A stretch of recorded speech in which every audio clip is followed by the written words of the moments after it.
So I have spent the better of the past 2 weeks explaining and showing examples of how the United States has been combating China through all different avenues, including political assassination, possible bioweapons. If it's not bioweapons through the whole coronavirus issue, then it is definitely something that's being taken advantage of.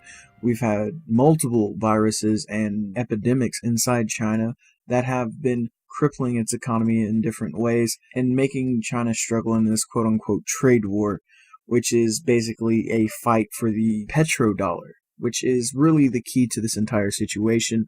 The petrodollar perpetuating the massive debt, the military-industrial complex through the United States, and the Zionist powers in Israel, because it's all a part of that same racket to maintain that Zionist control. The latest follow-up to this is blaming Beijing. U.S. charges 4 Chinese military personnel over massive Equifax hack. Again, with the hacking, if it's not Russia, it's China. If it's not China, it's North Korea. Vice versa, Pakistan. Some enemy of the West, some enemy of the Zionists. Let's read.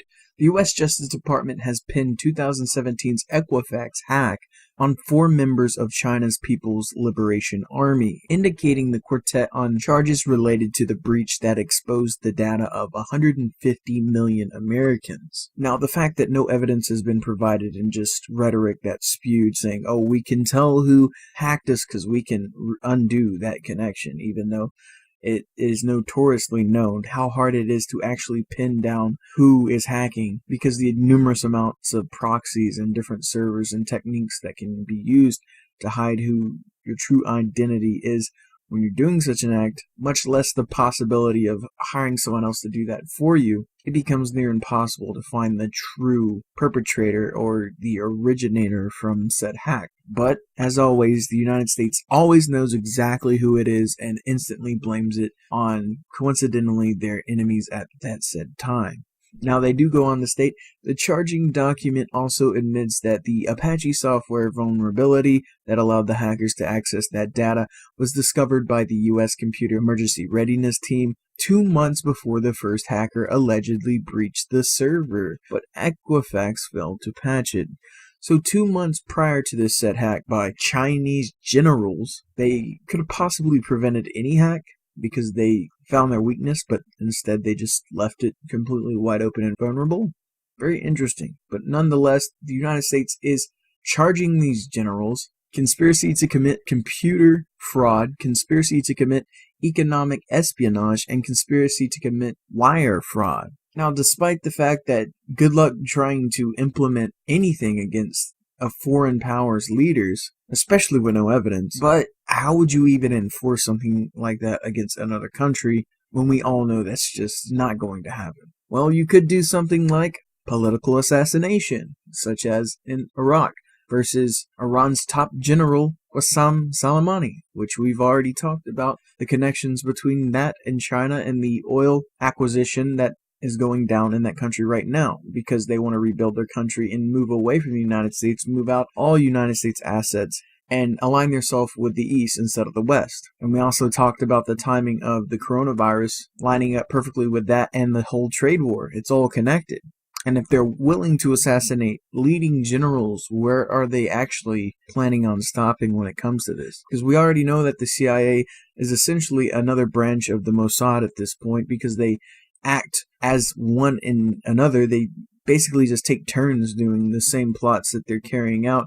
And we know that there's dual citizenry from Israel and the United States in both of these agencies. They just flip out interchangeable agents. And it really begs the question on where is the United States and Israel leading in their plots, in their gains and their aims for their supposed greater Israel, or whatever their true aim is at the end of the day. What I can suggest, however, is checking out this article by Ron Unz, which is definitely a 1 to 2 hour read, depending on how fast you read, but man, is it jam-packed with just about everything that you could think of as far as political assassinations and Israeli conspiracies, especially involving things like 9/11 and the likes. And if you really need to brush up on all of that and you don't have a full grasp on it, this article is a full read. I would go through this article with you guys, but man, just to review this article, it would take me all day.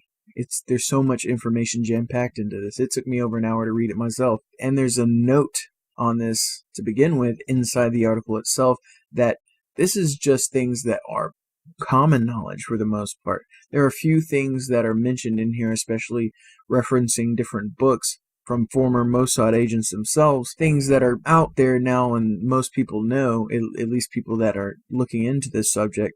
This isn't including the non-admitted things that have happened, and just going off of the admitted and well-known events, this accumulation of data on that, it is absolutely mind-blowing how much is happening and how much they get away with, in the fact that nobody's really doing anything to stop these people, to stop what's going on. It's an important read. I advise everyone that has the chance to read over it, and I may eventually, do a review on this article itself, or maybe on some of the books that have been mentioned here, but man, check it out.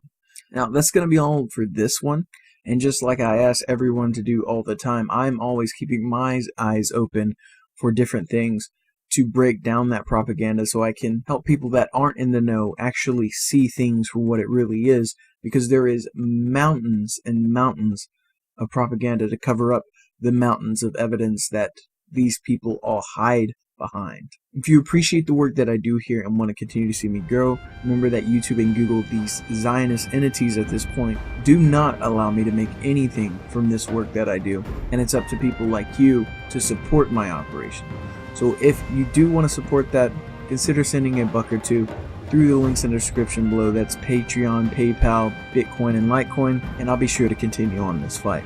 Continue to keep your eyes open, and as always, this has been Tyranny Unmasked.